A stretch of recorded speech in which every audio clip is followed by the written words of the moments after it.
Bonjour à tous, bienvenue sur le podcast quasi mensuel de la cellule avec, comme d'habitude, les créateurs de Sensexalogie. Aujourd'hui, le premier podcast de la saison 2 et aujourd'hui, j'ai réussi à réunir tout le monde. Un podcast qui a pour thème Sens, un jeu dangereux, point d'interrogation. Et pour discuter de tout ça avec nous, Benjamin Béliez est là. Bonjour. Pierre Fournier. Bonjour. Flavie Garnier. Bonjour. Et Thomas Poussou. Bonjour. Et là également. Alors, tout d'abord, on va commencer par les actualités qu'on n'a pas eu l'occasion de traiter la dernière fois parce qu'on n'a pas réussi à se réunir. Alors, les actualités, il y en a eu pas mal. Bon, bah, la première actualité pour nous, c'est qu'on a 1 an. Donc voilà, on va se souhaiter un joyeux anniversaire. Voilà. Joyeux anniversaire, le podcast. Voilà, joyeux anniversaire. Et j'ai fait un petit bilan sur Internet. Vous avez eu l'occasion de le lire ou pas du tout? Oui. Pierre, je vois qu'il fait un signe de la tête. Non. Non. Oui. Oui. Alors, votre bilan personnel à vous? Bah, c'est Quel bien. était-il? C'est passé vite. C'est passé vite, un an? Ouais. Ouais, très vite. Ouais. On a quand même réussi à se réunir à peu près tous les mois. Est-ce que ça vous a plu cette expérience de podcast? Est-ce que vous recommencerez cette année avec d'autant plus de motivation? Ah oui. Ou est-ce que ça commence à vous emmerder? Non, le podcast est devenu film porno. Ok, donc Fly, ceci n'est pas un podcast sur les films de boules amateurs allemands. Merde, je me suis trompée. T'es pas obligé de t'habiller. Ok, bon bah. Donc oui, du coup, on va rester là pour le podcast, c'est sûr. Hein. On va faire une deuxième année, pas de problème. Pas de problème là-dessus. Bon bah nickel alors. Bon, je suis content de pouvoir compter sur vous parce que c'est dur à faire tout seul. Hein. Le dernier, je l'ai fait tout seul et ma foi. Bah quand même un petit merci aux auditeurs à nous Claire. écouter tous les mois. Claire, et ils sont de plus en plus Merci nombreux. beaucoup, donc, les auditeurs. Ça nous fait vraiment très très plaisir de pouvoir vous offrir ce podcast par mois. Alors je sais que les podcasts sur 100 sont un petit peu moins suivis que les podcasts hors série, mais tout de même, les podcasts hors série, vous savez ce que c'est les drogues douces mènent aux drogues dures. Donc voilà, les podcasts hors série amènent un petit peu quand même les gens à écouter les nôtres. Donc c'est cool, donc c'est bien, donc je suis content. Bon bref, donc voilà, c'était un petit peu pour le bilan de l'année dernière. Place au futur, place à cette année. Et on commence par une petite actualité que je n'avais pas eu l'occasion de soulever la première fois. C'était la petite chronique musicale de Picatoulou sur le site internet de Terres Étranges. Il a fait une petite chronique musicale sur Sens Renaissance. Donc, comme on a fait un petit peu la même, je sais que vous avez été déçus, auditeurs, qu'il n'y ait pas plus d'anecdotes sur quelle musique on utilisait, comment on les utilisait. On vous fera un podcast là-dessus, ne vous en faites pas. Mais en attendant, pour d'autres musiques de Sens Renaissance, je vous conseille d'aller voir la petite chronique de Picatoulou sur Terres Étranges. L'autre actualité, c'est la critique qui a été faite de Sens Renaissance sur Sci-Fi Universe par Vincent, donc du staff de Sci-Fi. Flavie, tu as eu l'occasion de la lire. Qu'est-ce que tu en as pensé?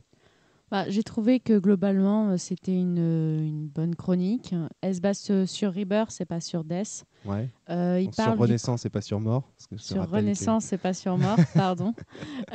Du coup, oui, il parlait énormément de l'aspect ludique du jeu qui, contrairement à ce qu'on pourrait croire, est vraiment très présent malgré un jeu de rôle dit philosophique.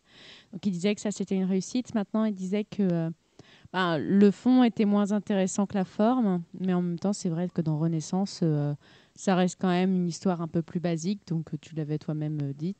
Moi, j'avais l'impression qu'il avait lu les deux et qu'il soulignait les défauts pour amorcer en fait vers Sens Mort et dire voilà, ça a été corrigé, ça reste encore en Oui, suspens. complètement. Ouais. On sent que c'est qu'une première critique et que la deuxième va suivre. Bobo, tu as eu l'occasion de la lire ou pas? Ouais, aussi, ouais. Alors, qu'est-ce que tu en as pensé? Non, mais je l'ai trouvé très juste dans le sens où les points forts et les points un peu moins forts du jeu sont. Je trouve pas qu'on est. Son avis rejoint le mien. Ouais. Voilà, c'est Sens Renaissance. Hein. Il n'est pas exempt de défauts. Hein. Ouais, non, mais moi j'aime bien Renaissance, donc je l'aime bien avec ses qualités et ses défauts. Quand il parle que c'est au niveau de la forme qui est un peu moins intéressante que le fond. Ouais. Non, c'est plus le fond qui est moins intéressante que la forme, il me Ouais, semble, dans ouais. son...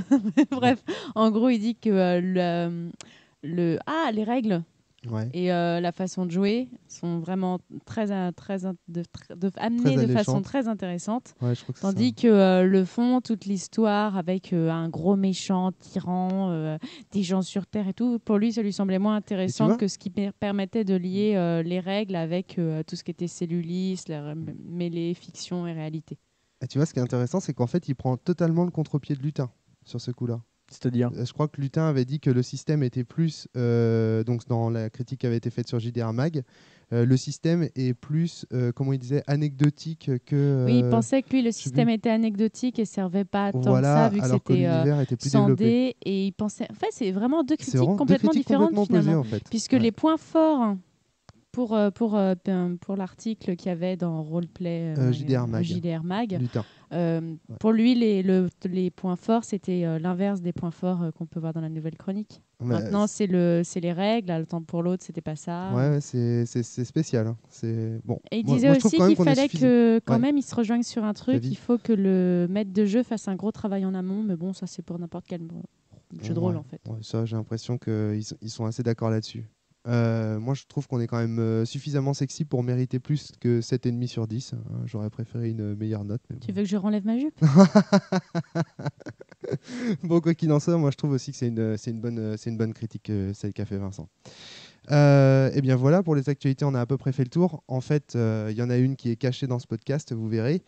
Et puis peut-être une autre, mais qui est à venir, c'est qu'apparemment Casus Belli va bientôt faire paraître une critique de Sens également. Donc on attend ça avec impatience. Je ne sais pas ce qu'ils vont en dire. A priori, ils ont dû recevoir les bouquins aujourd'hui ou ils vont les recevoir la semaine prochaine. Donc voilà, on attend ça avec impatience. Alors tout de suite, sans plus attendre, on va passer à vos questions sur le forum. Elles ont été nombreuses et on ne pourra pas toutes les traiter. On ne va pas traiter les questions que Adrien nous a posées sur le trade de Volion, parce que là, à mon avis, ces questions nécessitent un podcast à elles toutes seules. Ce sont des questions sur l'immersion, donc on ne les traitera pas. Donc on va se contenter des questions qui nous ont été posées par Soldevan, qui est un nouveau sur le forum de Sens et qui vient de Rennes.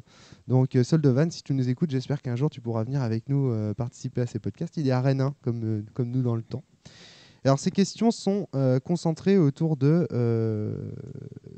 la réplioïde.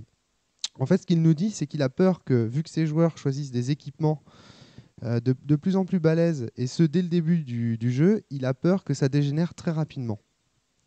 Donc est-ce que vous connaissez une méthode, Thomas?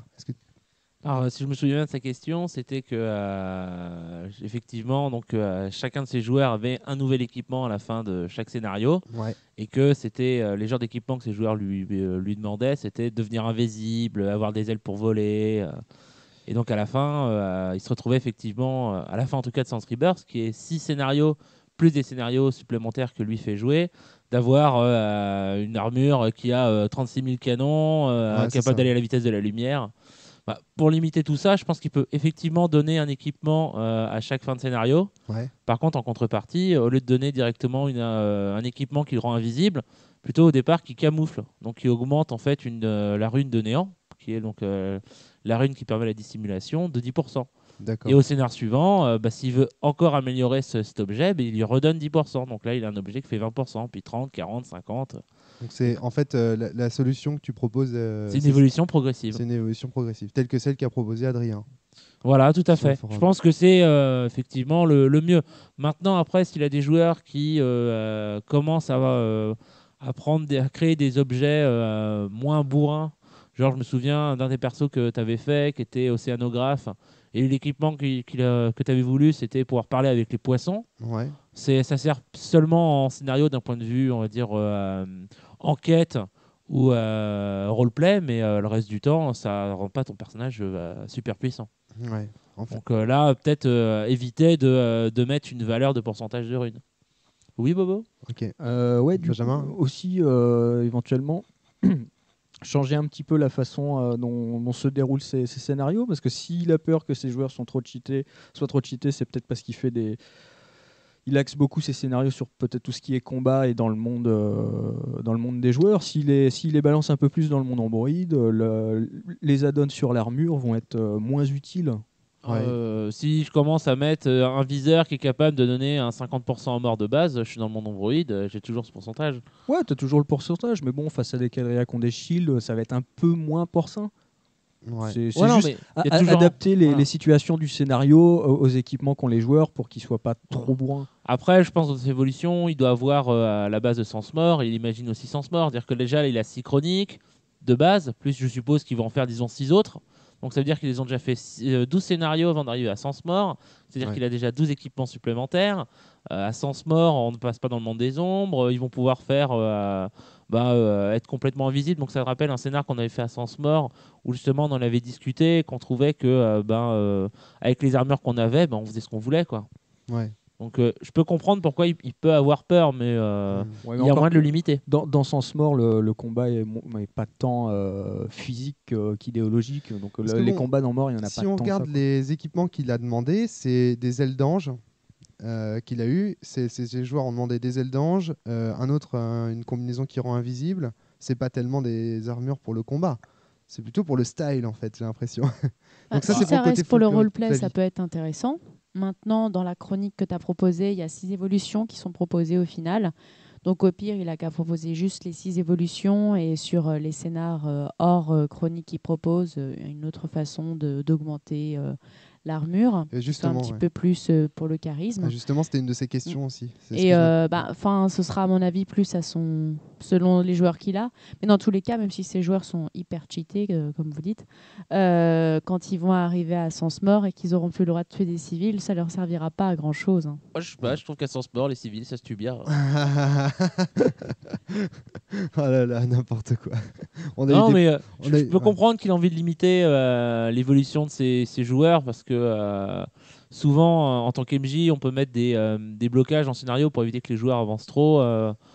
Comment dire, d'un point de vue physique, par exemple, je parle pour les ailes. On peut très bien imaginer un scénario où en fait il fait tomber ses joueurs tout en faux d'une tour et ils sont obligés de monter un étage au fur et à mesure. Ouais. Ce qui permet de donner l'évolution du scénario. Donc si quelqu'un peut voler dès le début, il fait le blocage il n'existe plus, quoi. La question aussi qu'il pose, c'est est-ce que les équipements de l'armure apparaissent spontanément? Alors ça, je te dirais d'aller écouter le podcast sur la réplioïde, Ouais. où on avait parlé un peu de ce plusieurs système-là, méthodes, où à un ouais. moment, il y avait le passage obligatoire par Tata Solipsis. Il y avait Pierre qui avait parlé plutôt d'une évolution naturelle, Ouais. c'est-à-dire que l'armure s'adaptait. Enfin, ça, c'est, je pense, libre au MJ, quoi. D'accord, ok. Comme il le souhaite. Ok. Je Fabi? disais plus selon les joueurs aussi, comment est-ce qu'ils ont envie de voir ça arriver. Est-ce que, oh là là, mon Dieu, je suis en train de me défendre et j'ai une nouvelle arme trop bourrine, ou, ils peuvent faire arriver ça en roleplay aussi.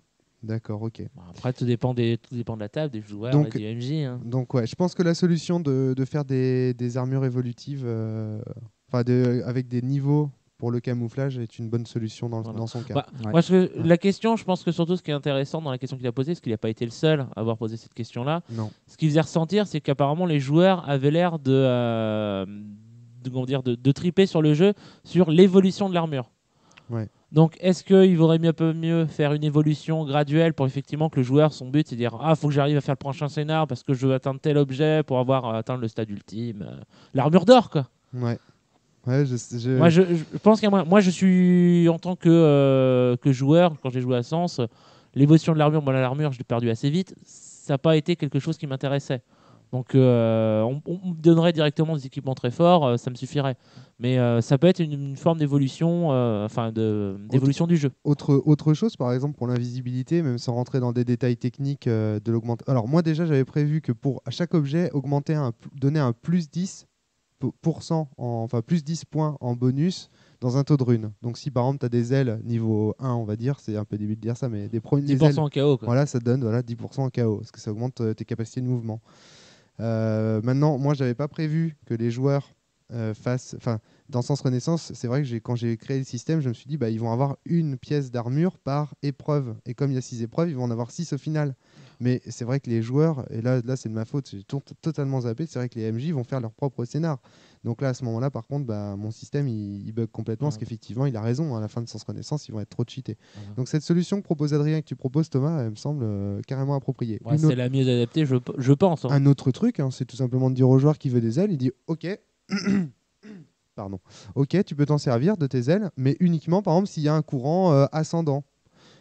Pour l'instant. Et puis après, peut-être, tu pourras voler vraiment. Mais là, pour l'instant, tu peux juste t'en servir quand il y a un courant ascendant. Pareil pour le camouflage.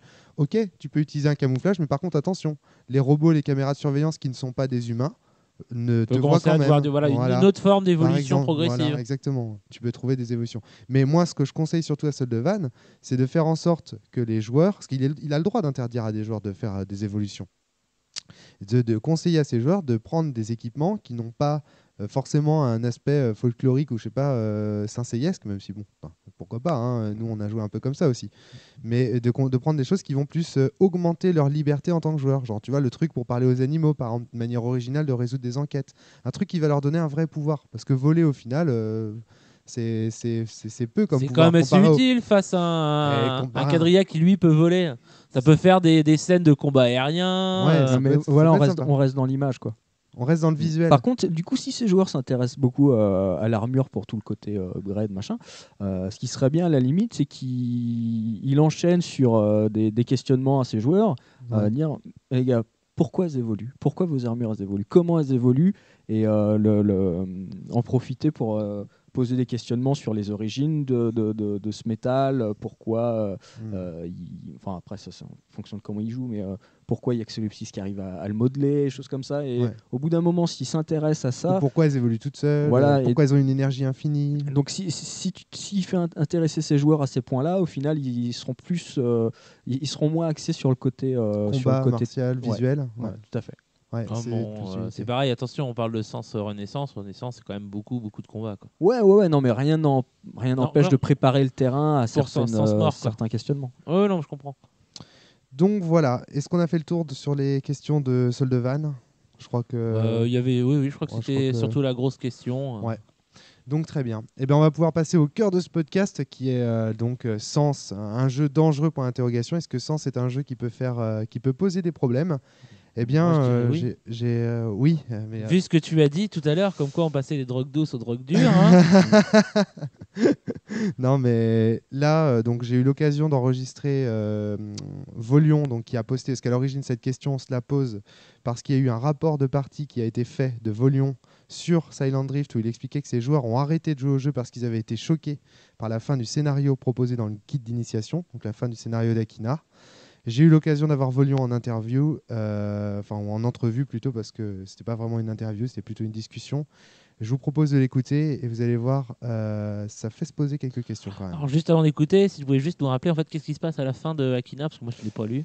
D'accord. À la fin d'Akina, les joueurs découvrent, enfin les personnages des joueurs découvrent les joueurs.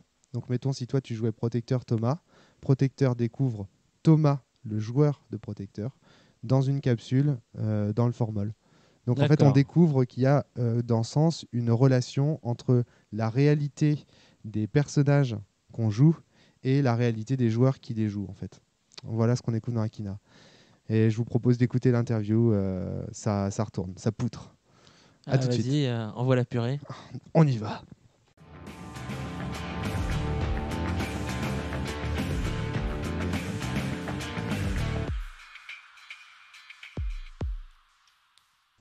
Salut Sylvain, on t'a au téléphone là, c'est cool. Alors, est-ce que tu pourrais te présenter un petit peu d'abord pour nos auditeurs, s'il te plaît ? Oui, bien sûr. Donc, je m'appelle Sylvain, j'ai bientôt 22 ans, je suis étudiant en psychologie à Aix-en-Provence. Ah, excellent. Comme mon accent le prouve, je suis du Sud. Ah, on ne l'entend pas des masses, ton accent. Hein. Excuse-moi, mon... C'est une grande fierté pour moi. Donc, je suis rôliste depuis quelques années déjà, ça va faire 7 ans. D'accord. Et récemment, j'ai eu le plaisir de découvrir Sens Exalogie sur la toile, grâce au poste de Romaric sur Casus No, et ça a été un peu la grande révélation. Ah bon ? Bah écoute, je te remercie. Je te remercie, mais bon, en même temps, j'ai cru comprendre que tu avais eu quelques petites déconvenues avec ta première table, si j'ai bien compris. Ouais, on peut dire ça, ouais. Alors justement, j'aimerais bien que tu nous en parles un petit peu, parce que le podcast de la cellule de ce mois-ci t'est en partie consacré à ce fiasco. On va un peu s'interroger avec les autres de savoir si ce fiasco se reproduira ou pas et pourquoi. Donc du coup, je vais avoir quelques petites questions à te poser. Ça te va ? Il n'y a pas de souci. Bon, alors la première question, c'est dans ton rapport de partie, tu disais que tes joueurs avaient été choqués. Qu'est-ce qui s'est passé exactement? Qu'est-ce que tu entends par là? Qu'est-ce qui s'est passé? Alors, ça c'est venu sur la discussion qu'on a eue après au débriefing. Ouais, C'est que tous ont été en fait profondément mis mal à l'aise par la scène finale dans le laboratoire. ouais, C'est-à-dire que pour eux, l'immersion c'était une chose. Ils en sont arrivés, ils étaient bien immergés. Ils se retrouvent en fait dans un endroit sombre avec des cuves de formol et dans les cuves, ce qui semble être eux. ouais, Et d'accord. ça, c'est pas du tout passé. Donc c'est ce qui est pas passé, c'est que ce soit eux en tant que joueurs qui soient à l'intérieur. Donc ça, faut bien préciser pour nos auditeurs. Ce qui est important, c'est qu'à la fin du scénar d'Akina, les joueurs découvrent qu'ils font partie de l'univers fictif des personnages de Sens, et donc de l'univers de leurs propres personnages, des propres personnages qu'ils ont créés. Et donc à l'intérieur de ces cuves de formol, c'est eux-mêmes qui se voient, enfin les joueurs qui se voient. Et ça, donc, c'est pas du tout passé. C'est ça. C'est-à-dire que j'ai pu en discuter après avec eux. Ce qu'ils m'ont dit, c'est que on aurait eu une liste avec juste leur nom, ce serait passé. Ouais, Des corps anonymes dans des cuves, ce serait passé. ouais. Et la combinaison des deux, ça passait plus. C'était un peu too much, comme on dit. Ouais, c'est exactement ce que tu disais sur le rapport de partie. Alors, too much dans quel sens? Est-ce qu'ils ont trouvé que ça faisait cliché ou est-ce que ça les a dérangés? C'est-à-dire, bah toi justement qui fais des études de psycho, est-ce que tu trouvais que psychologiquement ça les dérangeait, comme si on touchait à leur intégrité physique? C'est plus ça, exactement. C'est-à-dire qu'ils se sont sentis vraiment un peu agressés. D'accord. Dans le sens où on les mettait face à eux-mêmes dans quelque chose de quand même profondément malsain. Des corps qui trempent dans du formol, c'est pas ce qu'on fait de mieux. D'accord. Et c'est ça qui les a mis vraiment très très mal à l'aise. D'accord. Après, faut bien préciser que deux des joueurs avaient déjà eu une mauvaise expérience avec quelqu'un qui s'était trop pris au jeu D'accord. et qui avait fini un an en hôpital psy. Donc ça leur a rappelé ça et c'est vrai que ça a un peu rajouté au côté choquant. Ah là là, pas de bol. Et c'était des joueurs que tu connaissais beaucoup, un peu Non, c'est des joueurs avec qui je joue depuis plus d'un an en asso. Ouais. Et les connaissants, je m'étais dit, bon, c'est des vieux briscards, c'est du joueur qui en a vu, Ouais. ça devrait aller, il n'y a pas de souci. D'accord, ok. Ouais. Ok. Et donc, Finalement, c'est pas allé. Bon. et ils t'ont parlé un petit peu de cette expérience avec ce joueur qui s'était un peu trop pris au jeu ou pas du tout? Ils m'ont juste mentionné qu'ils avaient un ami à eux à qui c'était arrivé. Ah Donc d'accord. j'ai pas cherché à insister parce que ça aurait été un peu trop rentrer dans leur vie privée. D'accord, oui, bien sûr. Ouais, carrément. Ouais. Donc Comme en général, voilà, ouais. voilà, c'est tout ce que j'en sais. Ouais. Mais c'est vrai que je comprends que du coup ça leur est paru encore plus dérangeant. D'accord, ok. Donc tu penses que la liste des noms, c'est une bonne alternative? Là, pour l'avoir essayé ensuite sur la deuxième fois où j'ai fait le scénario d'Akina, Ouais. en tout cas c'est beaucoup mieux passé. Les joueurs ont été hyper enthousiastes. Mais putain, mais qu'est-ce que c'est que ce bordel? Pourquoi il y a nos noms? Putain, fais la suite, on veut savoir. D'accord, ok. Ouais. Donc ça c'est vrai que dans le scénario d'introduction d'Akina, dans le scénario d'introduction de Blue Sky, hein, donc je fais en convention, je donne juste effectivement la liste des noms et uniquement ça. Donc ouais, effectivement, là, tu vois, j'avais déjà opté en fait avant pour ta technique. En fait, l'idée, c'est que moi, je voulais que le maître de jeu qui découvre le kit d'initiation, il puisse en fait s'apercevoir que le jeu allait impliquer les joueurs à ce point-là, si tu veux. Ouais. Donc, parce que tu vois, par exemple, dans Sens Mort, si tu as lu la suite, tu vois qu'il y a effectivement cette scène où ils se retrouvent dans des espèces de bocaux, etc., etc. Oui, tout à la fin, la grande révélation de mort avec Sens qui est le MJ. Ouais, tout à fait. Mais je pense que mine de rien, la scène finale de mort est moins forte, moins malsaine. D'accord. Déjà parce qu'ils ont eu le temps de s'y préparer. Et ensuite, ça reste jamais que des capsules fermées. Ouais, et puis contenant des joueurs de jeux vidéo, donc ça va, c'est moins choquant que... Que des cobayes d'expérience où tu sais pas du tout ce qu'on leur a fait et ça a pas l'air très propre. Alors c'est vrai que ça c'est un truc aussi que je te dis peut-être pour l'avenir, mais a priori ce sont pas des cobayes en fait. Ce sont eux-mêmes qui se sont mis là-dedans. Oui, c'est ce que tu avais mis sur le forum en réaction. Effectivement, la lecture du kit, c'est pas évident. Non, pas du tout, t'as tout à fait raison. Déjà moi en tant que MJ, quand tu m'as dit ça, je suis ah ouais, c'est vrai que ça change tout. Ouais. Mais du coup, difficile de le faire passer aux joueurs, sachant que moi-même, j'en avais aucune idée. On va on va revenir un petit peu sur les joueurs choqués, si ça te dérange pas 30 secondes. En fait, ils ne veulent plus jouer à ce jeu. Alors, c'est plus exactement, j'ai une des joueuses avec qui j'ai beaucoup discuté, qui finalement m'a dit, sur le coup, ça l'avait vraiment choqué. Après, en réfléchissant, en ayant l'assurance que tout le jeu n'était pas comme ça, je me suis dit finalement, Sens, ouais, pourquoi pas, l'expérience est à retenter. D'accord, ok. Et ensuite, j'en ai deux autres avec qui j'ai également discuté qui m'ont dit, finalement, oui, mais sans nous, ça a été trop malsain. Ouais. Et parmi les deux autres, les deux derniers qui sont responsables de la cellule JDR de mon asso ont tout simplement décrété que Sens était interdit à l'asso. Ah ouais. Donc. Eh oui. Ah ouais, ça c'est quand même fou, quoi. Alors, et quels étaient les motifs invoqués par ces gens-là pour dire que Sens était interdit? C'était tout simplement le fait que dans une association, on ne sait pas forcément avec qui on joue et que selon les personnes, ça peut provoquer de gros soucis. Bon, on adhère ou pas à cette idée. Quelque part, ils ont raison d'invoquer le principe de précaution. D'accord, ouais, carrément. Et toi, donc, ça t'a pas posé problème quand même, le fait d'avoir maîtrisé ce jeu? Ils t'ont pas stigmatisé un peu comme un espèce de joueur foufou Ah si, mais bon, comme je maîtrise beaucoup de jeux très malsains du genre culte, Ouais. finalement, ça a été que dans le prolongement de ma réputation. D'accord, ok. Est-ce que toi, personnellement, tu trouves que Sens est un jeu dangereux ou pas? Pas du tout. Et qu'est-ce qui te fait dire que c'est pas un jeu dangereux? Parce que finalement, le seul véritable amalgame qu'il peut y avoir entre la fiction et la réalité dans ce sens se situe au niveau du MJ. D'accord. À mon sens, oui. Désolé pour le jeu de mots involontaire. Alors là, t'en fais pas, tout le monde le fait. Ouais. J'imagine bien. Et à partir du moment où le MJ a eu le livre entre les mains, rien ne l'empêche de ne pas succomber à Sens, de le reposer. Tout à fait. Hein. Donc finalement, les joueurs, le moment où l'amalgame pourrait se faire, c'est le moment où on passe à Sens néant et où justement ils refusent l'immersion pour pouvoir vaincre Sens. D'accord. Quelque part, il n'y a pas vraiment de danger. D'accord, ok. En tout cas, c'est ma vision. D'accord, ok. Très bien. On verra si lorsque Sens Néant sera sorti, tu l'auras toujours. Ça sera intéressant de voir comment tu interprètes le jeu. Sens, c'est avant tout un jeu d'interprétation. Le but du jeu, c'est de faire en sorte que les joueurs et le maître de jeu soient amenés à interpréter les événements, interpréter le monde et donc découvrir des problématiques d'ordre philosophique. Le fait que ce soit un jeu dangereux, pour moi, c'est plutôt un compliment, pour être honnête, parce que j'estime qu'à partir du moment où les choses peuvent nous faire, comment dire, à partir du moment où quelque chose peut nous faire changer de vision de la réalité, ça devient dangereux en quelque sorte pour son équilibre ou pour les choses que l'on croit vraies. Si demain je t'apprends que la science c'est que de la foutaise ou que la psychologie ça repose sur des hypothèses qui sont absolument réfutées, ça va changer ta vie, quelque part ça aura un côté dangereux. Tu vois ce que je veux dire ou pas? Bah, tout à fait, mais je suis assez d'accord avec cette vision des choses. D'accord. C'est vrai qu'en ça, Sens c'est un jeu dangereux, mais d'un autre côté, ça devient une sorte de libération. D'accord, ok. Et les joueurs, à part ça, ont bien trippé la partie, c'est ce que tu avais l'air de dire dans le rapport de partie?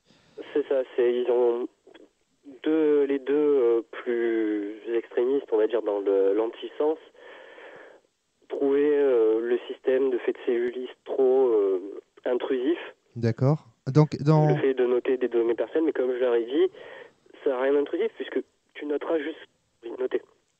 De quoi? On t'a pas entendu, je pense. Tu peux répéter? Je disais, ils vont noter juste ce qu'ils ont envie de noter finalement. Oui, exactement. Ouais. Voilà, c'est eux qui mettent les limites. D'accord, ok, très bien. À mon sens, c'est une fausse critique. D'accord. Donc pour toi, c'est une sécurité, ça. Parce qu'en en fait, il y a même certains MJ, dont Thomas Poussou qui participe à ce podcast, qui, par exemple, lui, ne demande de ne pas noter. Il dit, bah voilà, moi je te connais, donc, parce qu'on est entre potes, évidemment. Moi je te connais, donc je sais de quoi tu es capable, de quoi tu n'es pas capable, tes passions, etc. Donc on peut même ne pas les noter. Mais bon, dans ce cas-là, on joue pas vraiment le jeu de sens, on va dire, mais pourquoi pas, quoi. Non, c'est une autre façon de faire, après tout, pourquoi pas. Pourquoi pas. Bon, je préfère quand même qu'on les note parce que ça oblige le joueur à se pencher un peu sur, tu vois, à prendre du recul sur sa propre vie. Qu'est-ce que je vais écrire, qu'est-ce que je vais pas écrire. Ouais, qu'est-ce qui est important pour moi finalement? C'est déjà une forme d'introspection. C'est vrai que ça sert assez le but final de Sens. Bah ouais, je trouve ça pas mal. Est-ce que tu as des questions à poser aux podcasteurs en ce moment? Parce qu'en fait, on va commencer par écouter cette interview et puis après, on répondra, on fera nos petites remarques. Alors oui, moi j'ai déjà une grande question, c'est est-ce qu'il y a moyen d'avoir une dédicace sur mes bouquins un jour ou l'autre? Bah Une oui, si question tu veux. existentielle pour moi. Bah écoute, quand je passerai dans le coin, j'essaierai de voir si je peux, si je peux venir te voir ou pas. Parce que tu les as déjà, toi, les bouquins, hein? Ouais. Je les ai Ah, je déjà les ai en... achetés le jour où tu les as mis sur le net. Ah ouais, d'accord, ok. Tu connaissais déjà Sens avant, alors?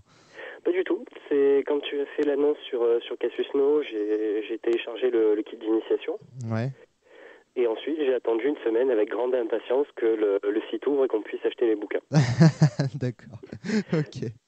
Mais tu disais tout à l'heure que tu aimais bien les jeux un peu dangereux ou que tu étais déjà catalogué, etc. Qu'est-ce qui t'attire finalement dans ce genre de choses? Ça va peut-être être redondant un peu avec les questions que je t'ai posées avant, mais... C'est pas de problème.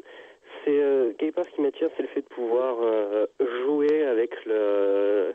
Alors je sais, ça peut paraître un peu malsain dit comme ça, de jouer un peu avec de les amener à se poser des questions.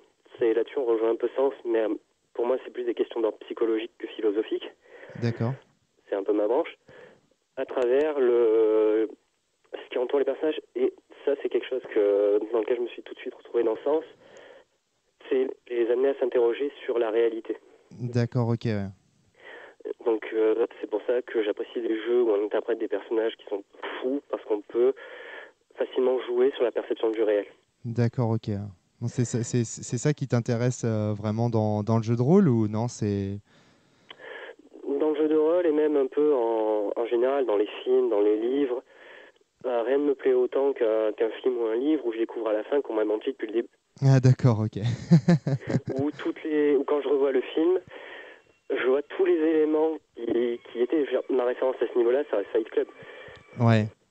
C'est une des références aussi pour Sens, même s'il n'y a pas d'histoire vraiment de schizophrénie dans Sens, mais ouais, ça... Je me souviens qu'on mettait les musiques, par exemple, quand on jouait. Enfin bref, c'est un film qui nous a beaucoup influencé aussi. Puis bon, il y a un message politique dans Fight Club qui est assez intéressant, je trouve. Oui, aussi. On adhère ou on n'adhère pas, mais il est là et il enrichit vraiment, à mon avis, la fiction, quoi. Je pense aussi, oui. Ouais. Comment ça se fait, tiens aussi, comment est-ce que ça se fait que cette joueuse dont tu parlais tout à l'heure a continué à jouer? Pourquoi est-ce que le fait que tu lui en parles un petit peu plus l'a motivée? Je pense que ça l'a surtout rassuré en fait sur le fait que non, Sens n'était pas un jeu dangereux, non, Sens n'était pas un jeu où on allait pousser les joueurs jusqu'à leurs limites, comme on pouvait le craindre avec la fin du scénario d'Akina, D'accord. où finalement, que ce soit dans Renaissance ou dans Mort, il y a toujours quelques petits éléments, mais plus qu'une émission de la réalité en fiction, c'est de la fiction dans la réalité finalement. Ouais. Et je pense que ça l'a beaucoup rassuré de se dire que finalement, c'était un jeu de rôle comme les autres, avec de temps en temps un petit truc qui donnait une autre dimension au jeu. D'accord, ok. Et ceux qui se sont vraiment braqués, à ton avis, t'as pas pu discuter avec eux de tout ça, peut-être? C'est ça Non, chaque fois que j'ai essayé d'en parler, ça a été non, mais c'est un jeu dangereux, c'est pas bien, tu sais pas avec qui tu vas tomber. Et imagine, finalement, j'ai jamais réussi à placer un seul truc sur ce qui est vraiment Sens. Mhm. Et ils sont toujours restés à ce qu'ils avaient vécu. Bon, on peut les comprendre parce qu'ils ont été choqués. Ouais. Bon, je le déplore, mais tant pis. Hein. Je pense que tu savais quand tu as mis Sens à disposition du public que la plupart des joueurs seraient réfractaires à ce jeu. Ouais, je pensais bien qu'il y aurait quelques problèmes, mais je pensais en fait que ces problèmes seraient vite dépassés par le fait qu'on se dise, bon, ben, mais non, c'est qu'un jeu, etc. En fait, je pensais que les gens seraient assez, comment dire, pas raisonnables, pas rationnels, parce que c'est un petit peu méchant pour les gens, pour les deux personnes qui ont mal pris. Bon, c'est aussi dû à leur vécu. Mais tu vois, assez sensé pour se dire non, on n'édite pas un jeu en se disant qu'on va faire péter les plombs à ses joueurs. Tu vois ce que je veux dire ou pas? Oui, je pense que je comprends ce que tu veux dire. Oui. Mais c'est vrai que bon, bah, c'était un risque, hein. Lorsque Sens a été publié sur le net, il y a quelqu'un qui a dit que c'était une secte. Enfin, j'ai eu le droit à tout, hein. J'ai vraiment eu le droit à tout. Ça m'étonne même pas. Ouais, mais bon, c'est dommage de s'arrêter là. Voilà. Après, c'est comme toujours, je veux dire, Sens donne beaucoup à réfléchir sur beaucoup de sujets, et il y a des gens qui veulent pas réfléchir. Ouais, bah ouais. C'est un petit peu ça le problème. Et ben, je te remercie Sylvain pour cette petite entrevue. Bah, merci à toi. On te- Ça m'a fait très très plaisir de me sentir comme ça impliqué Mais dans le c'est... dire le chef-d'œuvre. Ah, mais Le arrête, chef-d'œuvre qui sent. arrête, putain. Comment tu me mets mal à l'aise. Quoi qu'il en soit, je te remercie d'être intervenu dans ce podcast. Bah, je te remercie vraiment, Sylvain. C'était sympa de Merci causer à avec toi, toi. Romaric, c'était très très sympa. Allez, à plus. À plus. Salut.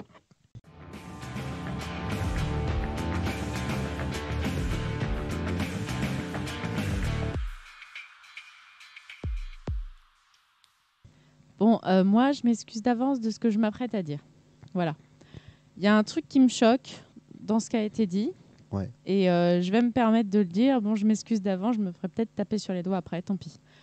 Quand on interdit quelque chose parce qu'on ne sait jamais sur qui on va tomber, pour moi, c'est un début de tyrannie. Je suis désolée. Dans ces cas-là, on ne sait jamais sur qui on va tomber. Les films de Matrix, on aurait dû les interdire certainement. Culte, on l'a interdit, je l'ai lu, je n'ai pas trouvé ça si terrible que ça. Si on se met à interdire des choses parce qu'on ne sait jamais, ça pourrait être choquant. On interdit aussi l'humour noir. On interdit à peu près tout. Du coup, moi, je trouve ça plus dérangeant d'interdire Sens parce qu'en plus, ça donnerait à des petites têtes l'envie de le faire. Donc, ça donne plus un aspect interdit. On va voir jusqu'où ça peut nous pousser. Tandis que si ça reste quelque chose qui peut être joué avec toutes sortes de publics, ceux qui pourraient justement déraper pourraient jouer avec des gens qui ne dérapent pas et les amener du coup à rester dans la réalité.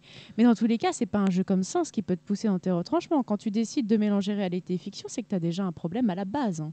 Mais là, d'ailleurs, le problème, c'est qu'ils ont vécu en fait un souci avec un joueur. Ils ont eu ce souci. Donc, quelque part, ça se comprend, vu leur expérience. Mais c'est clair que là, tu reviens sur l'élément, à mon avis, capital de cette entrevue. C'est l'annonce de l'interdiction de Sens dans une association. Non, mais de toute façon, moi, je suis contre la majorité des interdictions au niveau de la création, puisque dans ces cas-là, non seulement ça n'apporte rien, mais à partir du moment où on empêche quelque chose d'être créé, ce sera pire après. Généralement, il y a des gens qui vont aller chercher justement ce qu'il ne faut pas trouver dans Sens. Sens, pour moi, voilà, il se trouve qu'ils ont été choqués. Peut-être parce que moi, j'ai été toujours avec des gens bien droits dans leurs bottes et tout. Bon, moi, j'avais pas vécu ça comme tel. Mais peut-être s'ils n'avaient pas eu cette expérience-là, ils n'auraient pas vu la même chose. Mais dans tous les cas, interdit Sens, il sera joué ailleurs que dans la sauce, tout simplement, quoi. Et même les petites têtes pourront y jouer. Et justement, ils auront personne pour les aider. Personne de l'association ne pourra aider ceux qui pourraient justement être amenés à partir ailleurs. Mais je veux dire, ce qui amène le plus, à mon avis, ce souci, c'est qu'on joue sans dés. Ouais. Et que du coup, on est obligé vraiment de faire jouer l'imagination plutôt qu'avec les dés, où à mon avis, on a déjà plus quelque chose de visible dans les actions. Je veux dire, il y a le dé qui roule sur la table, etc. C'est un problème qu'on peut retrouver dans tous les jeux sans dés, mais s'il y a des gens qui sont capables de mal tourner à cause de ça, c'est pas en interdisant et les obligeant à jouer ailleurs que dans l'association que ça va les aider. Bobo, tu voulais tout à l'heure, Bon, ils ont interdit Sens à leur assaut. Bah ouais, ils ont bien fait. C'est une réaction que je trouve saine. D'accord. Faut pas oublier que le jeu de rôle, c'est un jeu. On est là pour s'amuser. C'est un loisir. Eux, manifestement, par le biais d'un ami, ont une expérience de jeu malheureuse. Ils veulent éventuellement pas leur vie, ce qui se comprend complètement. Donc, s'ils considèrent que c'est pas un jeu pour eux et qu'ils vont pas trouver de l'amusement là-dedans, bah effectivement, ils n'y jouent pas. Moi, je trouve leur réaction tout à fait saine. Bon, après, le coup d'interdire, pour moi... Quand t'aimes pas un jeu, c'est normal de pas y jouer. Hein. Moi, je suis d'accord avec toi. C'est pour ça, en fait, quand tu parlais d'interdiction, c'est un autre débat, là. Il y a une dimension quand même politique dans ce que dit Flavie. Toi, ce que tu invoques plutôt, c'est le principe de on est libre de faire ce qu'on veut. S'il y a un truc qui nous amuse pas, on l'interdit. Moi, pourquoi l'interdire dans ce cas-là? Pourquoi pas dire à ces deux joueurs, vous deux, si ce jeu touche votre vécu, vous n'y jouez pas, mais du coup, après, parce que Volion joue dans son asio. Enfin, tu vois. Je te dis, ils ont eu une expérience avec un ami qui est assez traumatisante. Ça les touche, donc. S'ils sont un petit peu obtus sur le sujet, bon, je peux que les comprendre. Ouais, non, mais clair. Après, juste pour revenir sur le débat, Sens est-il un jeu dangereux? pour moi, définitivement non. Par rapport à n'importe quel autre jeu de rôle, il n'est pas plus dangereux, pas moins dangereux.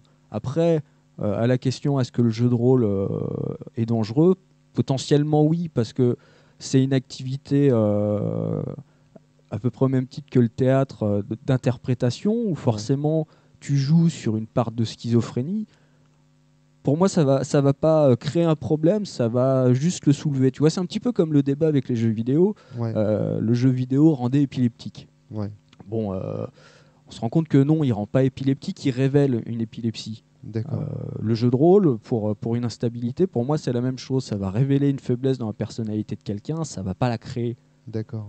Donc, est-ce qu'il est dangereux ? Non. Est-ce que l'activité en elle-même est dangereuse ? Donc, Potentiellement oui, parce que tu t'impliques personnellement. C'est juste une version un petit peu plus active de regarder un film. Tu regardes un film, il peut te choquer, tu vas pas l'aimer. Ça veut dire que tu t'es impliqué dans le film émotionnellement et ça t'a choqué. Bon, le jeu de rôle est un peu moins passif parce que tu participes à une histoire, tu crées l'histoire, tu fournis les émotions, les choses comme ça. Donc, potentiellement, il y a un danger, mais...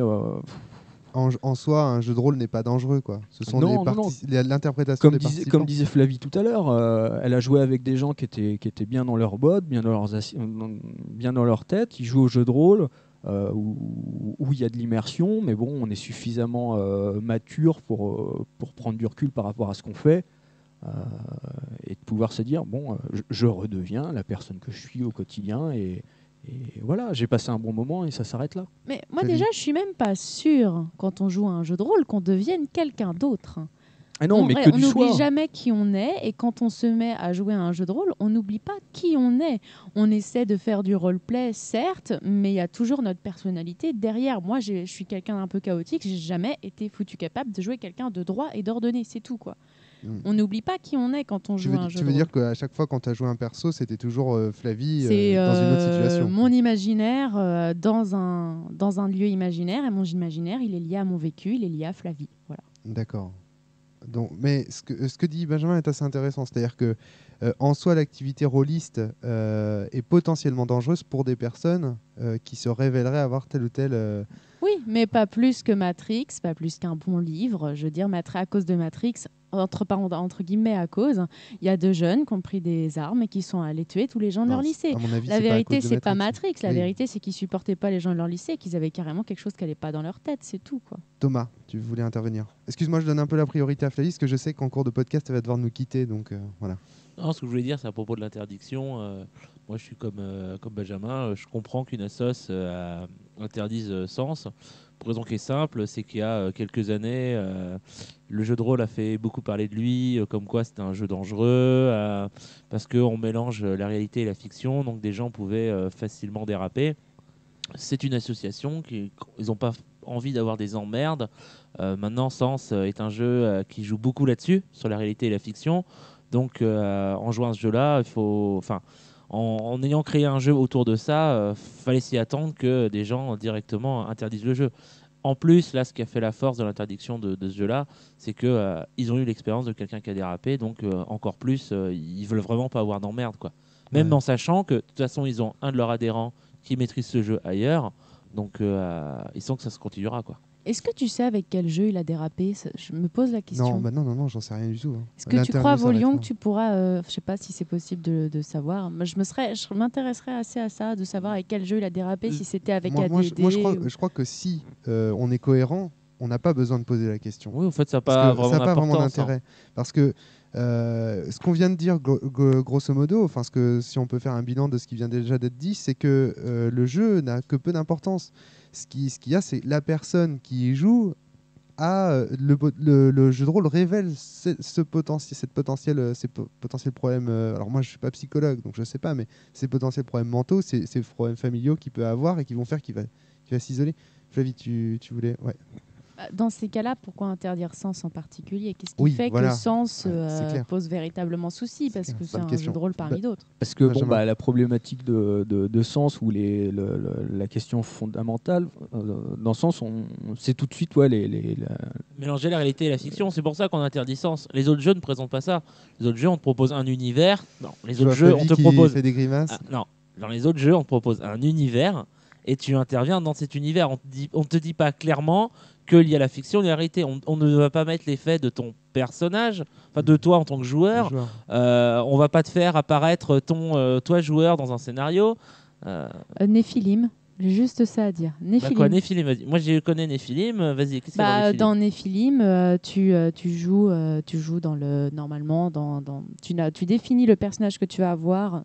Du moins, c'est comme ça que Yann me l'avait expliqué. Le truc de Néphilim, c'est que tu joues un esprit qui s'incarne dans un corps. Voilà, Déjà. et normalement, l'esprit, pour pouvoir le mettre en place sur les fiches de perso, il doit être inspiré un peu de ce que tu es dans la vraie vie.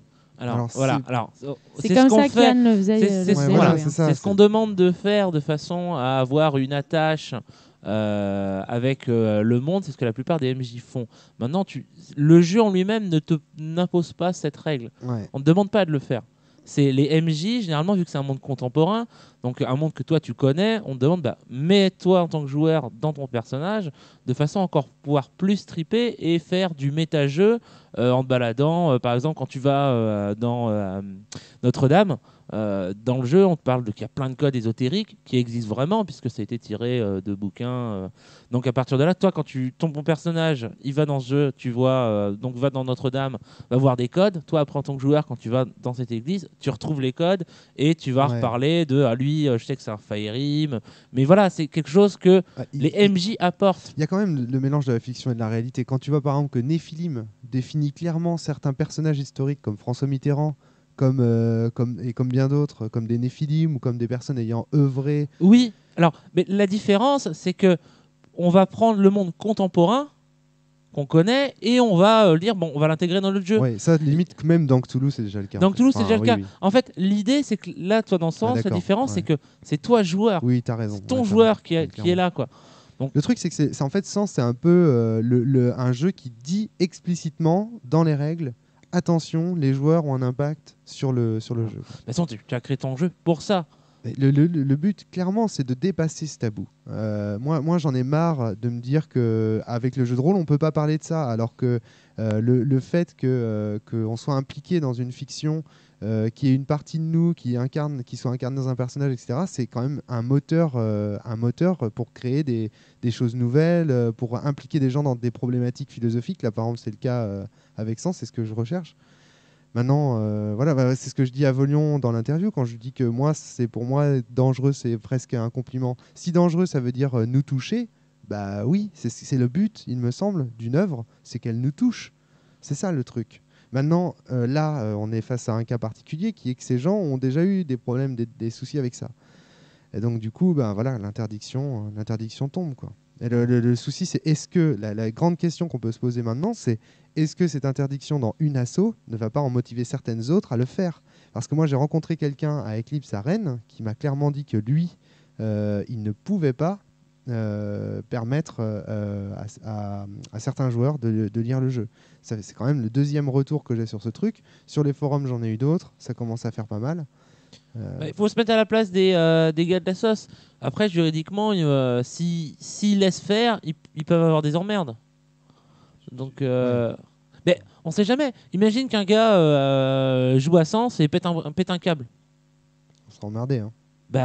Toi, d'une part, tu seras emmerdé en tant que créateur. Mais oui, mais la sauce derrière lui peut être emmerdé parce qu'il a laissé faire et qu'il les a pas aidés. Je veux dire, même si on pourra jamais prouver que c'est le jeu de rôle qui lui a fait péter un boulon. Je pense même d'un point de vue éthique, tu dois réfléchir à dire j'ai peut-être abusé en faisant ça. C'est vrai que certaines personnes, c'est limite pour eux. La première problématique qui est développée dans ce sens et dans la première épreuve du bouquin, c'est Wilfrid qui tue des gens à cause de ses poèmes. Et toute la problématique sur laquelle doivent réfléchir les joueurs dans la première épreuve, c'est Wilfrid est-il responsable de la mort des gens? C'est-à-dire l'artiste est-il responsable des conséquences de ses œuvres sur ses lecteurs? C'est ça la question. Et pourquoi j'ai choisi de mettre cette épreuve en premier? C'était justement parce que je pensais bien qu'à un moment donné, il y aurait ce genre de soucis. Et moi, ma réponse à ça, elle est exactement comme... je pense qu'elle sera très similaire à celle de Flavie. C'est de dire l'auteur n'a pas de responsabilité sur les conséquences des œuvres qu'il écrit. Surtout lorsqu'il affirme que c'est de la fiction. Même si la réalité... il n'y a pas que dans l'écriture qu'on retrouve ça. Je veux dire, le cri de Munch, il déclenchait des gens qui devenaient fous en le voyant. Et on n'a jamais interdit le cri de Munch. Bon, il se trouve que maintenant il a été perdu, mais c'est pas la seule. Les gens qui vont, les Américains qui vont pour la première fois à Florence, ils deviennent fous en voyant trop de beauté d'un seul coup. Je veux dire, c'est pas de la faute à Michel-Ange s'il vit dans un endroit moche. C'est juste que voilà, la création a toujours provoqué des choses. Je veux dire, même Aristote le disait il y a des milliers d'années, donc faut arrêter quoi. C'est vrai. Ça a toujours provoqué des choses chez les gens et c'est pas pour ça qu'il faut interdire la création, quelle qu'elle soit. Bah non, mais l'interdiction de la création. S'il y avait une vraie interdiction, d'un point de vue État, on dirait déjà, non, le jeu de rôle, c'est fini, on n'en fait pas. Mais là, ce qui se passe, c'est qu'il y a des gens qui n'ont pas envie d'avoir des problèmes parce qu'il y a déjà eu des problèmes. Ouais, À c'est ça, l'époque où il n'y avait mais- pas eu les problèmes qu'on avait eu dans le monde, donc il y a quelques années dans le jeu de rôle, on n'aurait pas ces histoires de problématiques. Les gens y joueraient. Mais Mais vu que c'est arrivé une fois, regardons- c'est Mais déjà, c'est déjà arrivé. arrivé. Moi, j'aimerais bien qu'on me dise. Enfin, je sais bien qu'on dit c'est arrivé, mais aux États-Unis, bizarrement, j'ai pas l'impression qu'il y ait ce débat. J'ai l'impression que le débat, il a été emmené en France par Mireille Dumas à une télévision de bas étage qui voulait juste racoler à grands coups quoi, de bras dans les airs. Oh, regardez, c'est dangereux. Bizarrement, aux États-Unis, il y a des clubs de jeux de rôle dans tous les lycées et ça pose aucun problème. On se Mais- dit, tiens, j'ai une question que je me suis jamais posée de savoir ce que ça devenait aux États-Unis. J'en sais rien du tout. Voilà. Je te le dis, il y a des clubs de jeux de rôle dans tous les lycées. Ah oui, non. Et Oui, non, c'est ça, juste c'est des gros sûr. geeks qui y jouent, mais voilà quoi. Il y a des clubs, mais je pense que, tu vois, il doit y avoir des mouvements qui, eux, le jeu de rôle, non, c'est trop dangereux. Oui, mais aux États-Unis, il y a des jeux de rôle qui veulent interdire tout. Je veux dire Il y a tout des- et Maintenant, n'importe quoi. c'est pas pareil, nouveau. tout ce qui est psychanalyse aux États-Unis, c'est quelque chose qui est très courant. Et on sait que le jeu de rôle est beaucoup utilisé dans ce genre de domaine. Donc peut-être que le regard du jeu de rôle aux États-Unis est différent que le regard qu'on a nous en France. Nous, on a nos exemples en France. Moi je comprends qu'on puisse interdire un jeu. Maintenant, d'un point de vue personnel, pour moi, ça reste un jeu. Aucun jeu n'est dangereux.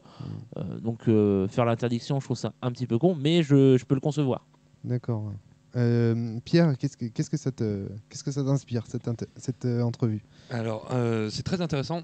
Alors, moi, j'ai eu la chance, l'opportunité en tout cas, de playtester le premier scénar qui était dans la base. Laquelle Celui- Akina? Voilà. Tu tout à l'as fait avec tes joueurs? Non, je l'ai fait en tant que joueur. Tu as fait Akina en tant que joueur, Oui, toi? c'est toi qui était le maître de jeu. Sans déconner. Et, J'en ai aucun souvenir. et je m'en souviens très bien. Donc, le jeu se passait très bien. On a été jusqu'à la fin. Et il est vrai que quand j'ai vu mon corps dans un formol, ça m'a un peu dérangé. Mais comme je connaissais le jeu et que je suis habitué à jouer à Sens, Ouais. donc j'ai tout de Ça a suite- amorti la chute. ça a amorti la chute. Et puis même après, je me suis dit, bon, il est vrai qu'on peut être un peu dérangé, mais on a toujours un peu... je suis très curieux de base et ça m'a intéressé de savoir comment c'est continuer les différentes parties de Renaissance et essayer de découvrir pourquoi Pourquoi on en arrive là? on arrive à ce stade-là, qu'est-ce qui s'est passé et ainsi de suite. Bon, après, il faut partager, il faut écarter les deux mondes, le monde du jeu de rôle et la vie de tous les jours. Donc on sait que, moi, en tout cas pour moi, je distingue bien les deux. Il faut comme distinguer un jeu vidéo avec la vie de tous les jours. Tout à fait, un film avec la vie de tous les jours, un livre, ainsi de suite. C'est que on entre, Comme la publicité avec la vie de tous les jours. on veut, hein, on faut veut pas participer confondre, à un jeu et à partir de là, on se met des limites. Ça reste un jeu et on pratique pour s'amuser un soir et ainsi de suite. Et puis dès que le scénario est fini, on retourne à ce qu'on est. Moi, de tous les jours. je me souviens d'un truc quand même qui avait été dit dans les apports du JDR, donc dans le podcast hors série avec Yann Sully et Dédé. Podcast du Le chaos. podcast du chaos, comme on l'a appelé, où il disait, Yann, un truc très intéressant et très intelligent. Il disait, le jeu de rôle, ce que je trouve génial avec ce jeu, c'est que ça nous apprend justement à prendre du recul. À se dire, mais finalement, le monde qui nous entoure, c'est pas un gigantesque jeu de rôle. Les médias, dans tout ça, est-ce que la manière dont ils interprètent les choses, c'est pas un petit peu une fiction, etc., etc. Et moi, il me semble que le jeu de rôle apporte ça. C'est un apport énorme, un esprit critique, de la prise de recul. C'est quelque chose à côté de quoi on peut pas passer. Et je trouve ça dommage de se priver de pouvoir écrire des jeux qui traitent justement de cette problématique-là. Flavie. Mais peut-être, je me rappelle de ce qu'avait mis Volion sur le forum, sur lequel j'étais peut-être plus ou moins d'accord avec lui quand même. c'était le fait qu'on rentrait. Enfin, cette De toute façon, fin. Volion, lui, c'est le premier. Voilà, mais enfin, cette fin dans le formol était peut-être un peu trop abrupte pour un tout début de jeu et que peut-être y aller dans le progressif pour aller. Parce qu'il y a des gens, ils n'ont pas l'habitude de prendre du recul sur ce qu'ils vivent.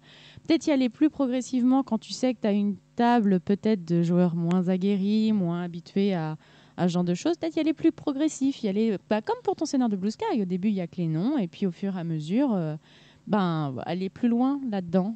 Peut-être faire un truc plus progressif, prévoir peut-être faire un petit changement dans ton kit d'initiation pour dire là c'est celle du début, mais si vous pensez que c'est trop loin, voici une c'est vrai que nouvelle version plus progressive. moi, je me suis dit, quand j'ai écrit le truc, encore une fois, hein, j'ai pensé au MJ. Je me suis dit comme ça, au moins le MJ sera pas surpris, il sait où il va. Ah, Flavie s'en va. Ça y est. Je suis désolée, je vous laisse, je dois partir. Ok, à plus. Au Flavie. revoir. Salut On Fly. continue un peu. Salut. revoir. Bobo, on t'entend plus trop. Ouais. T'as quelque chose à.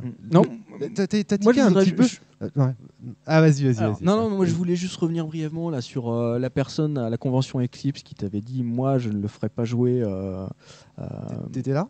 Tu te souviens? Je sais que plus t'étais si passé, mais. Ouais, mais non, ça me dit rien. J'ai pas dû le voir le mec. Mais D'accord. tu vois, par rapport à ça, je trouve ça bien parce que tu disais tout à l'heure, l'auteur a pas forcément de responsabilité vis-à-vis de son œuvre et la façon dont les gens vont la prendre. Par contre, le MJ, si.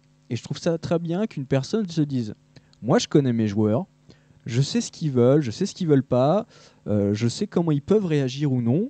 Donc, je sais que ce jeu de rôle, de par ses problématiques et la façon dont on le joue, je vais pas le refaire, tout simplement. Et je trouve ça rassurant que, justement, il y ait des MJ qui soient matures et qui soient responsables, qui se disent bon, bah non, ça, je vais pas le faire avec Donc, eux. en gros, ce que tu dis, c'est que les endroits où il y a eu des dérapages, c'est de la faute du MJ. Non, c'est pas ce qu'il a dit. Attends, on va pas faire du raccourci tout le temps, mais ou partout, mais Non, c'est pas ce qu'il a. C'est pas du tout ce que tu as dit. Tu as dit que le MJ avait une responsabilité. Oui, il avait une ça veut pas dire que c'est de sa responsabilité. faute, parce que s'il y a des dérapages, c'est évidemment de la faute du premier responsable, c'est-à-dire le mec qui dérape. Là-dessus, on est tous d'accord. Il y a aucune personne qui a suffisamment d'emprise sur les gens pour pouvoir les faire déraper, sauf des gens qui hypnotisent, des images subliminales, des techniques. Parce que moi, je trouve que et encore même pas dans ces cas-là, on peut pas dire qu'ils sont moi, parler de responsables. responsabilité du MJ, je vois pas en quoi le MJ a une responsabilité sur sa table.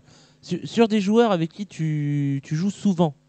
Je suis désolé. Thomas, prenons par exemple un exemple concret.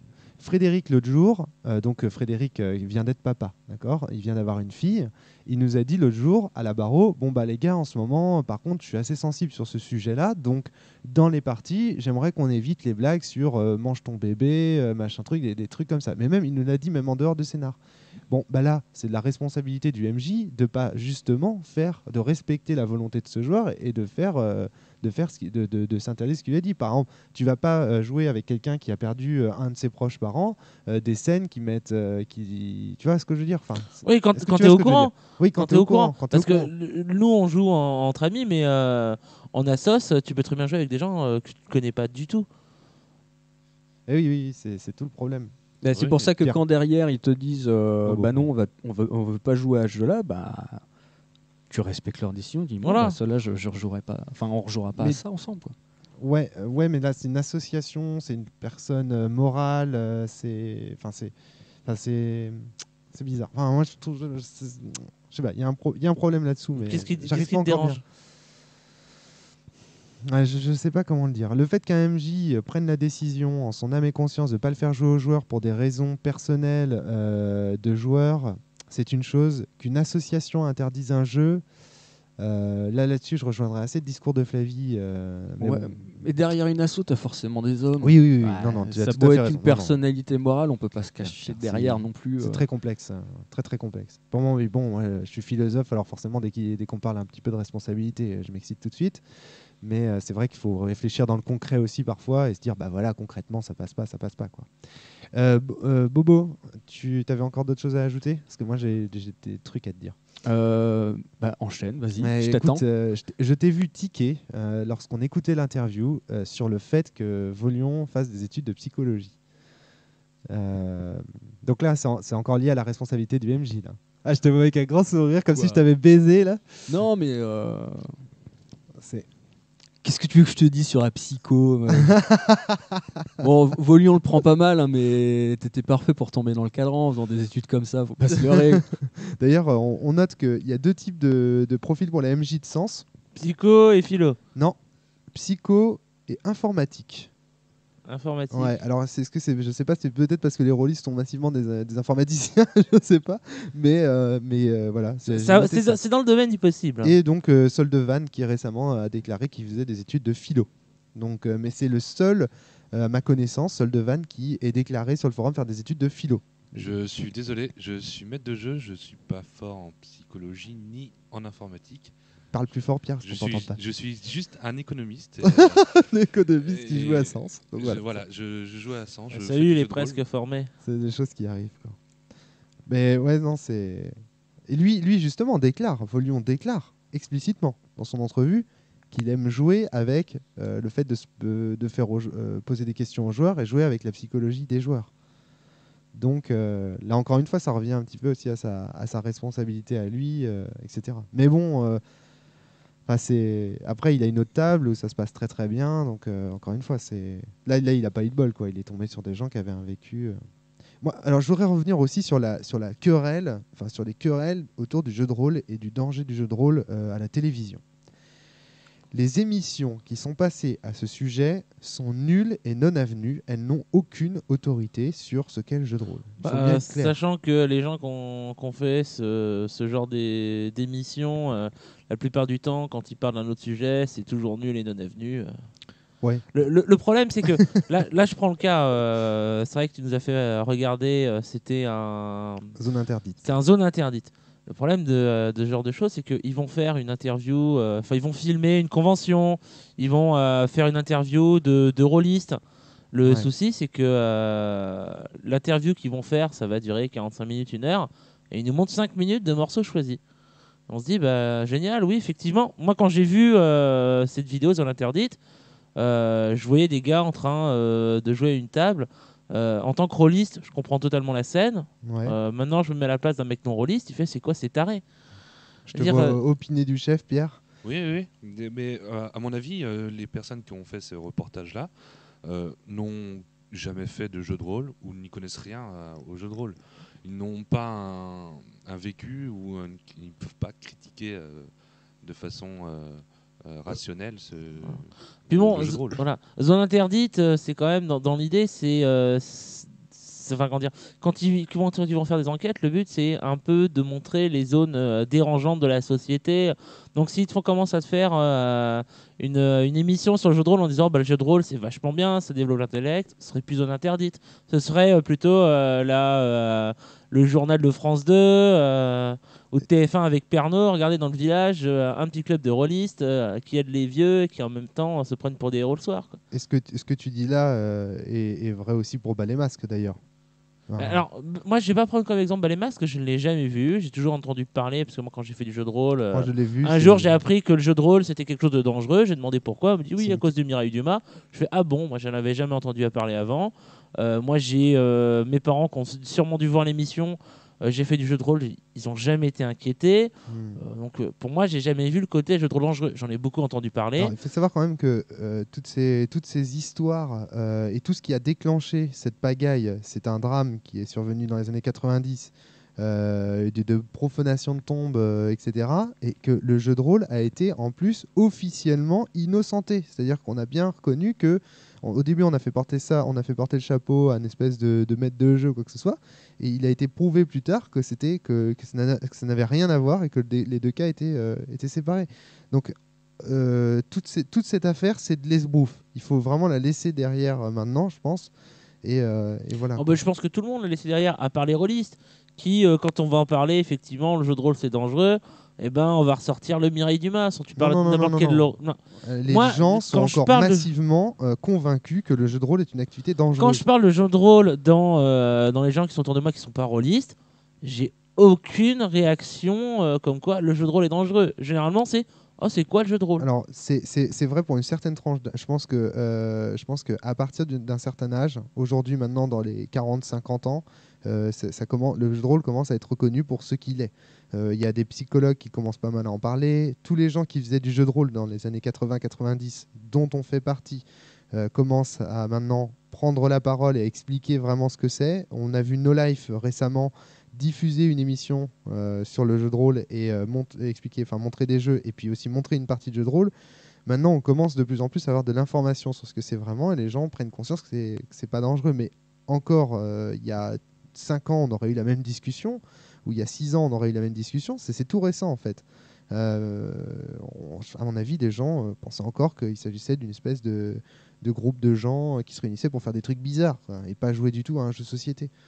Donc le problème, tu dis, il n'y a que les rôlistes qui s'en souviennent, hein, et on peut les comprendre en même temps. Voilà, quoi. Quand tu vois qu'avant les années 80-90, les associations étaient florissantes, il y avait de plus en plus de gens à y jouer. Enfin, tu regardes dans Zone Interdite, les chiffres qu'ils donnent sur le jeu de rôle, à l'heure actuelle, ce sont des chiffres qui font rêver, quoi. Et on comprend qu'ils soient désabusés à ce niveau-là. Maintenant qu'il y a beaucoup de rôlistes, moi perso, qu'il y en ait beaucoup ou pas, ça me change rien. Bon. Tant que j'en ai au moins 4 ou 5 sous la main pour pouvoir jouer, ça me suffit. Hein. Ok, très bien. Alors, Sens est-il un jeu dangereux? Donc, vous répondez tous non. Moi, je dis non, c'est pas dangereux. C'est un jeu, c'est pas dangereux. Pas plus qu'un autre jeu de rôle. Pas plus qu'un autre jeu de rôle. Pareil, pour moi, c'est pas dangereux. Mais bon, là, d'accord. Donc, les implications, réalité, fiction, tout ça. Bah, c'est le trip du jeu, c'est-à-dire que effectivement, on va jouer, comme je l'expliquais tout à l'heure. Tu vas jouer, tu vas surfer sur cette vague qui fait que effectivement, tu as de grandes chances que beaucoup d'assos ou que beaucoup de joueurs, on va dire un peu frileux, disent que le sens c'est dangereux. Moi perso, ça reste une œuvre. Je suis capable de ressortir du jeu sans devenir complètement taré. Non, c'est qu'un jeu, quoi. Ça peut pas, c'est pas dangereux. La Sinon, on va dire que le Cluedo, c'est dangereux. Quoi. La différence de sens, c'est que son sujet, c'est le mécanisme du jeu de rôle. Ouais. Condition de vérité de la réalité, de la fiction. En fait, quelque part, j'ai presque envie de dire que c'est un jeu de rôle qui est un petit peu plus honnête, puisqu'il il prend ce mécanisme qui est commun à tous les jeux de rôle, hein, réalité et fiction, et il le pose comme sujet. Jeu de rôle classique, avec un maître de jeu, etc. Bien mon maître. Ah, je fais toujours chier avec ça. Ah, j'aime bien emmerder le monde avec ça.